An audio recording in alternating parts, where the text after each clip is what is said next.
listen, man, this Caitlin Clark versus Stephanie White thing could turn ugly, and it could turn ugly fast, y'all. I have to be straight up with y'all. Stephanie White wants to play the polar opposite way that Caitlin Clark wants to play. The Indiana Fever got a big win yesterday, and it was a tale of two halves. The first half, the Indiana Fever played that Stephanie White style, that grinded out, ugly, puke basketball. Puke basketball in the first half. The second half, Caitlin Clark, even though she was making shots, went full throttle, pedal to the metal, and was running. She was just flat out running, pushing the tempo. And what did? We go put up almost 100 points. We go score 99. And I'm hearing about this altercation in the tunnel or around halftime. And if it happened, I'm glad it happened. And it needs to continue to happen. And Caitlin Clark needs to continue to put her foot on their neck because this is her team. Emotion you're seeing all over the internet right now. A battle for control of the Indiana Fever playing out live on the court. But what if I told you this fight, this visible, ugly conflict between a rookie phenom and her head coach wasn't an accident? What if it's all part of a much bigger, much more ruthless plan, orchestrated not on the sidelines, but from the front office? The title of this video is a serious claim, and we're going to treat it that way. We're here to investigate the mounting evidence that suggests the current chaos in Indiana isn't a sign of dysfunction, but a deliberate gambit, a secret plan to replace Stephanie White, engineered by the very people who hired her. And the most critical piece of evidence, the smoking gun, if you will, isn't what's happening now. It's what they did to the last coach they had. If you're the kind of analyst who looks past the hot takes to see the real story playing out behind the scenes, show us you're on the right frequency and smash that like button. It lets the algorithm know that you're here for the truth. Okay, let's connect the dots. To understand the precarious position Stephanie White is in, you first have to understand the fate of Christie Sides. For those of you who weren't tracking the Fever before the Caitlin Clark era, the organization made a move that still baffles analysts. In the 2024 season, Coach Sides did what many thought was a heavy lift. She coached the Indiana Fever into the playoffs. But what was her reward? The front office fired her.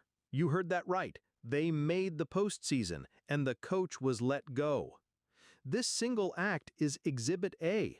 It's a clear, undeniable message from the Indiana Fever front office. Normal standards for success do not apply here. Making the playoffs wasn't enough. They prove they are willing to make ruthless, shocking decisions if they believe it serves a larger, long-term agenda. So with that precedent set, you have to ask the question, why did they hire Stephanie White? Let's really dig into that question.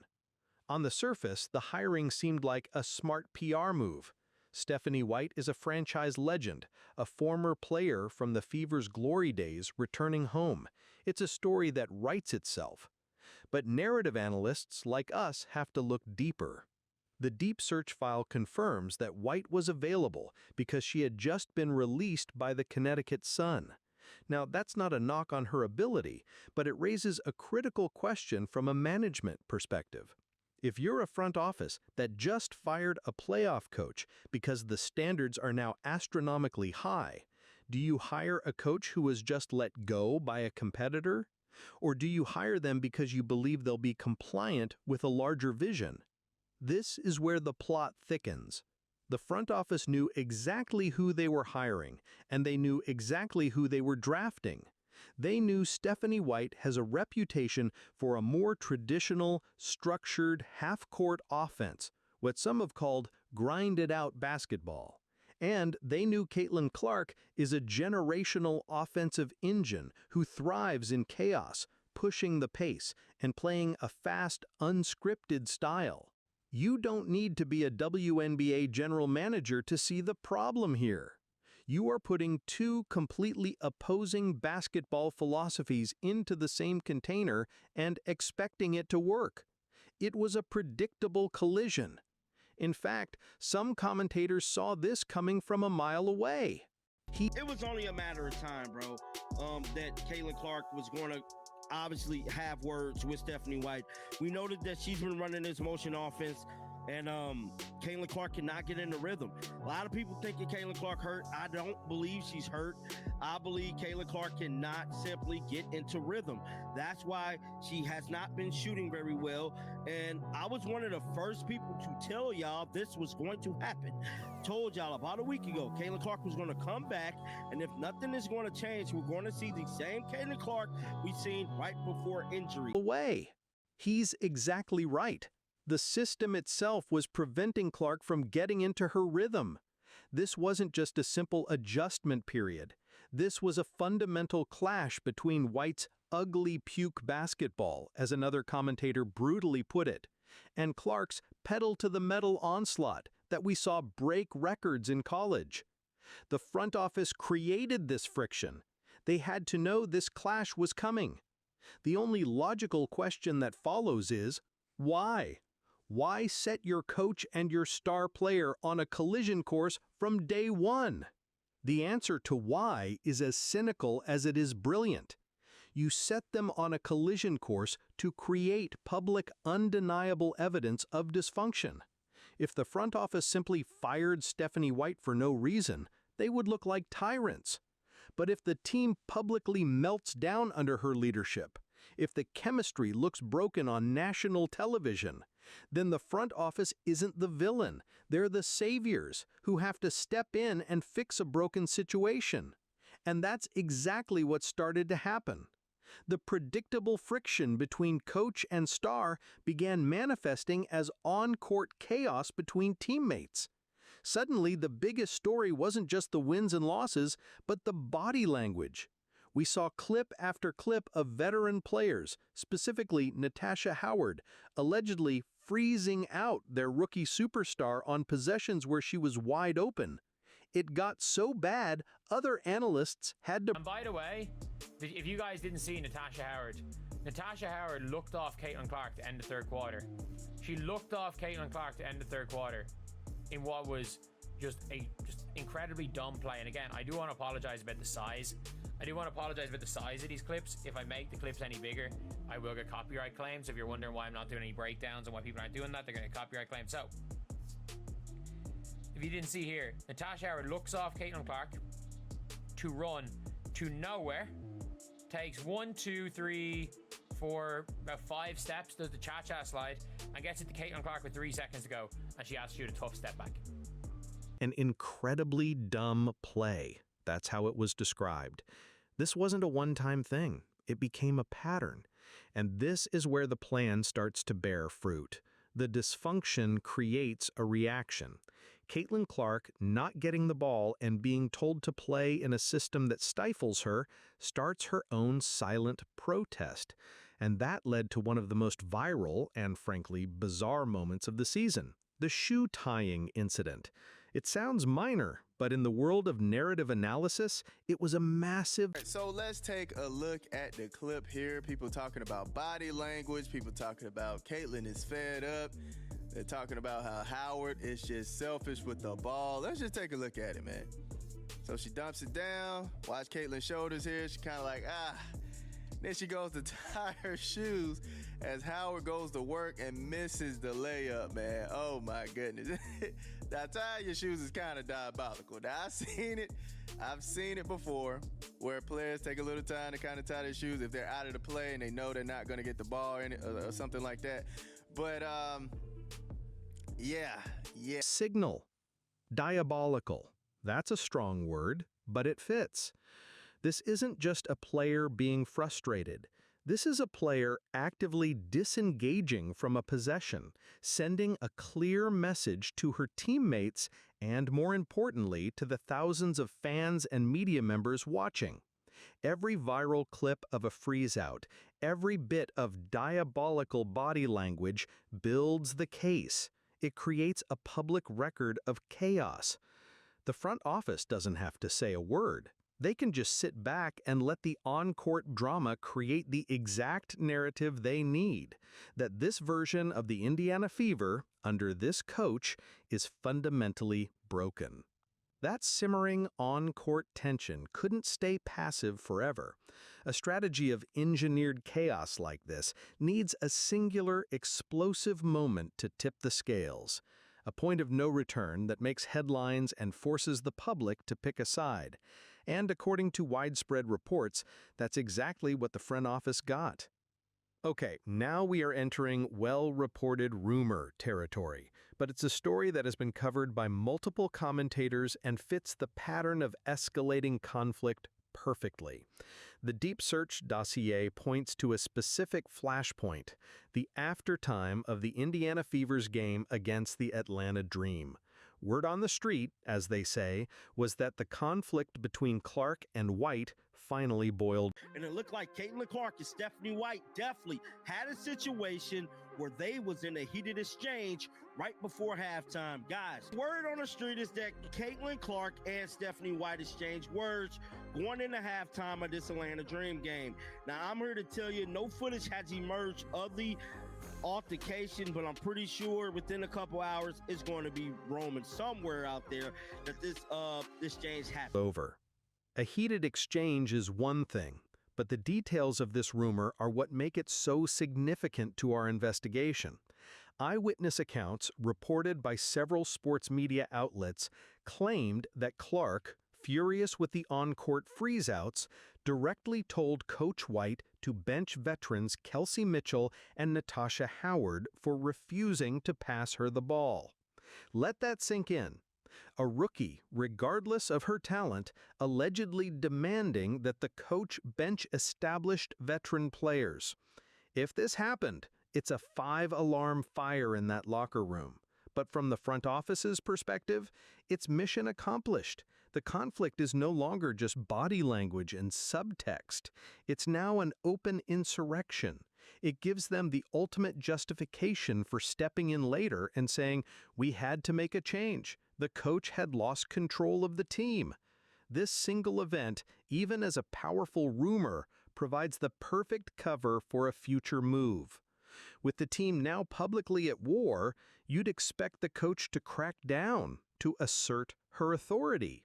But what Stephanie White did next is what makes this entire theory so compelling. This is where the official narrative starts to completely fall apart. If Stephanie White was truly in a battle for control against Caitlin Clark, you would expect her to use her power as head coach to assert dominance. You'd see her defending her system in the press, doubling down on her authority, and maybe even benching Clark to send a message. But that's not what we see. Instead, her actions seem to contradict the story of a simple power struggle. Let's look at the evidence from the Deep Search file. First, Coach White has been repeatedly fined by the WNBA this season. But why? For publicly criticizing the referees and the extreme physicality that Caitlin Clark faces on a nightly basis. At one press conference, when asked about the brutal hits Clark was taking, White's response was, "Are you trying to get me fined again?" This is not the action of a coach who is trying to undermine her star player. This is a coach publicly defending her, putting her own money on the line to do it. Then there's the second and even more mysterious piece of the puzzle. The dossier confirms that Coach White has missed multiple games this season for what the team officially calls personal reasons. This happened twice, once in June against Chicago and again against Golden State. While we respect her privacy, in the context of our investigation, we have to ask what this means. Are these the actions of a coach who is cracking under the pressure of the conflict the front office created? Or is she being asked to step away at key moments? Neither of these behaviors, publicly defending Clark and mysteriously disappearing for games, fits the profile of a coach in an all-out war with her star. They better fit the profile of a placeholder, a figurehead put in an impossible, temporary situation, designed to absorb the chaos and controversy of a transitional year, all while the real decision-makers watch silently from above. And that brings us to the quietest but most powerful players in this entire drama. the front office. While their coach is taking fines, their star player is protesting on the court, and their locker room is reportedly fracturing, the executives who run the Indiana Fever have been conspicuously silent. Why? Because from a strategic standpoint, their plan is working to perfection. Every headline about dysfunction, every debate about whether the coach has lost the team builds their case for them.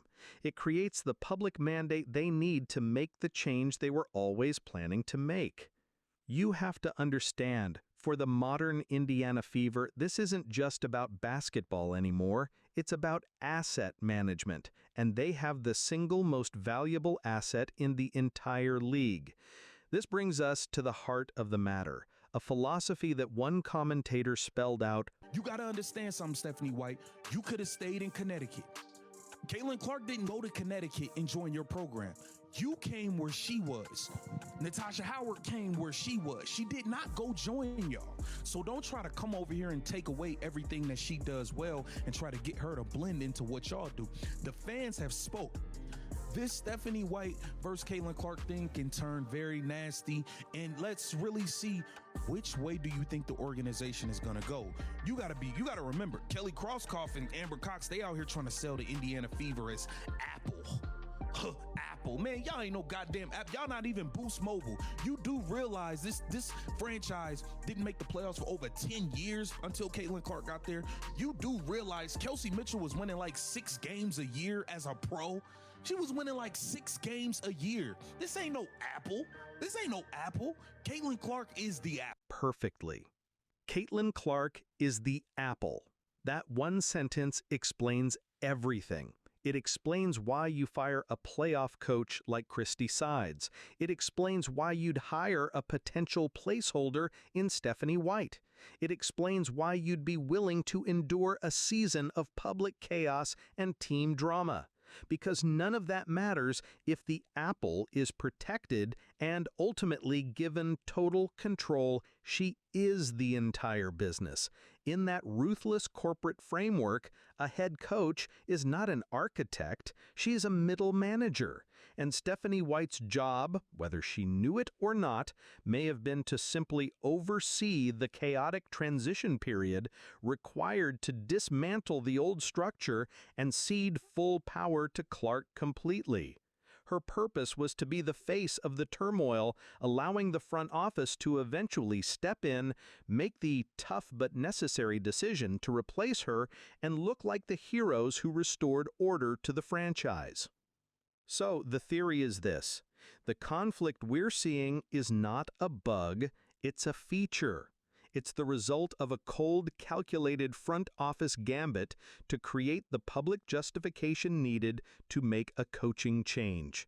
They fired a playoff coach, hired a philosophical mismatch, and then sat back and watched the predictable chaos unfold. This turmoil provides the perfect cover story to eventually remove Stephanie White and hand the keys to the franchise over to Clark completely, cementing her status not just as the star player, but as the undisputed center of power for the entire organization. So, what's your take on all this? We want to hear from the analysts in our community. Let us know in the comments. Do you believe Stephanie White is a willing participant in this front office plan, or is she an unknowing victim caught in the crossfire? And who do you predict will be coaching the Indiana Fever next season? This story is only going to get more intense as the season progresses, and we'll be here to filter out the noise and connect the dots on every move the front office makes. If you want to stay ahead of the mainstream narrative, make sure you subscribe and hit that notification bell. Finally, if this breakdown opened your eyes to what might be really happening in Indiana, share it with another fan who you know appreciates the story behind the story.